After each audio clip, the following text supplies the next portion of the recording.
Hello everyone, this next game I'm about to show you was played in 1962 Soviets team championship between the one and only Rashid Nezhmetdinov and Oleg Chernikov.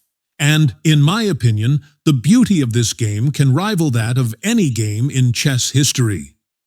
Well, I'll have to show it to you, and then you can decide for yourselves. Rashid Nezhmetdinov is white, and Oleg Chernikov is black. So let's see this game. Rashid plays e4, c5, knight to f3, knight c6, d4, c captures on d4, knight captures on d for the Sicilian defense. We have g6 knight to c3, bishop to g7, bishop to e3, knight to f6, bishop to c4, black castles, bishop to b3. And if you've seen my game between Bobby Fischer and Reuben Fine, maybe you remember that in this position, Reuben played knight to a5, going for this light square bishop, and Fischer destroyed it with this e5 move. But in this game, Oleg Chernikov chose a different approach. In this game, Chernikov played knight to g4. He decided to go for this dark square bishop on e3, and also he opened up the attack on this knight on d4. So on knight to g4, Nezhmetdinov plays queen captures on g4, knight captures on d4, and now queen to h4. So Chernikov plays queen to a5, pinning that knight on c3, and Rashid castles. So in this position, we have bishop to f6. And in this position, Oleg Chernikov thought that, well, Nezhmetdinov would probably realized that this is a drawn position, and he would offer a draw. So as the story goes, Chernikov went for a walk, and he was enjoying his stroll and checking out some of the other games. And he thought that, well, the only thing Nezhmetdinov can play is probably queen to h6. I'll just repeat, bishop to g7, then again, queen to h4, and I'll repeat the bishop to f6. And if he plays something like queen to g3, well, then Chernikov has this idea of playing queen to c3. And after the queen is captured, then knight to e2 to check. So we have king to h1, grabbing the queen. And this is better for black, as white's pawn structure is all messed up. But even if this is playable for white, it would still be a very long drawn game. Probably. So after Chernikov played this bishop to f6 move, the story goes that Rashid was thinking about the position for some 40 minutes, and a very excited boy ran over to Chernikov, and he said, "Well, mister, he sacrificed his queen." And as Chernikov rushed back to the table, he saw that Rashid played queen captures on f6. And this is a move. Well, I always look for these kind of moves, and I don't think I would play this, or even get an idea like this.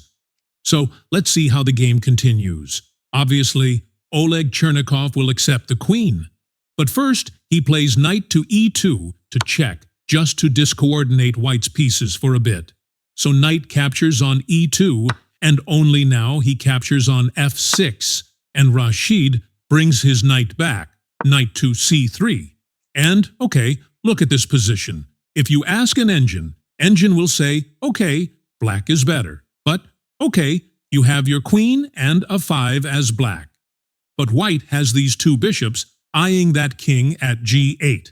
And he has a potentially very dangerous knight that's ready to jump to d5. Nothing can oppose him, and black's rooks are undeveloped. His bishop is still undeveloped, and, well, let's see how Chernikov handles this.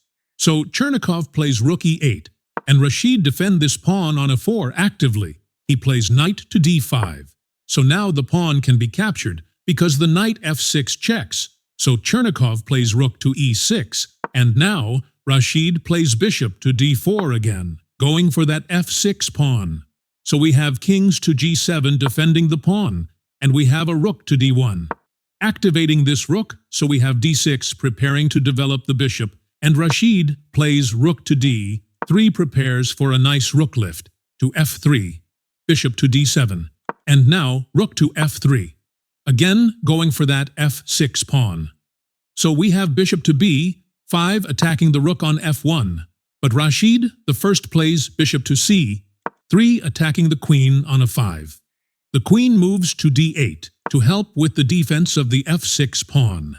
And now we have knight captures on f6. So we have bishop to e2. And in this position, well, this was probably the losing move.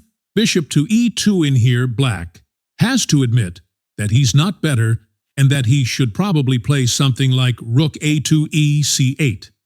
And, well, continued this game, but he plays the bishop to e2, and after bishop to e2 allows Rashid Nezhmetdinov to play this beautiful move, knight captures on h7.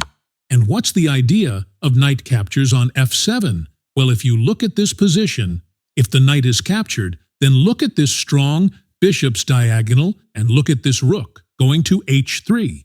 It would be extremely dangerous for black.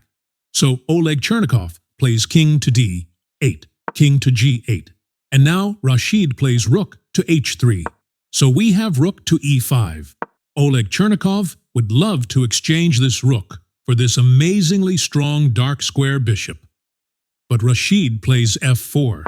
He's not interested in the rook, so Chernikov plays bishop captures on f1. And king captures an f1. And still now this rook is attacked on e5 by the pawn. So we have rook the ce8. And now, again, Rashid does not capture the rook with the f-pawn, but he plays bishop to d4. He is protecting this bishop like it's made of gold. So we have b5, and now we have knight to g5. We have rook to c7, protecting that f7 pawn. And this is where Rashid goes. All out. He plays bishop, captures on f7 with check rook, captures on f7. And now we have rook to h8, check king captures on h8, and now knight captures on f7, forking the king, the queen, and the rook on e5. So king to h7, Rashid grabs the queen, and e8 rook captures on e4, knight to c6, protecting the bishop. Rook captures an f4 with check king e2. And in this position, Oleg Chernikov finally resigned. And if you look at this position, white has 2 pieces for the rook. And he's also a poor knock. But black has 3 pawn islands, and, well, it will be impossible to play this as 2 pieces by themselves that are stronger than the rook. And white's pawns are much better. So, yeah, an amazing game. And what an amazing guy. Rashid Nezhmetdinov. Lev Polygoyevsky said once that he beat Nezhmetdinov at least a dozen times. But the one game that he lost to Nezhmetdinov was so beautiful that he was trade all of his 12 other games just to be on the side of the border when Rashid defeated him. They have those pieces. And Mikhail Tal once said that losing his game against Nezhmetdinov in 1961 was probably the best day of his life. So, yeah, I don't think I will ever do a video solely about Rashid Nezhmetdinov.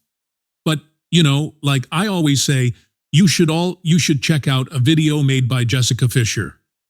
So type Jessica Fisher to YouTube and check out her video about Rashid Nezhmetdinov. It's an amazing video. I'm sure you will enjoy it.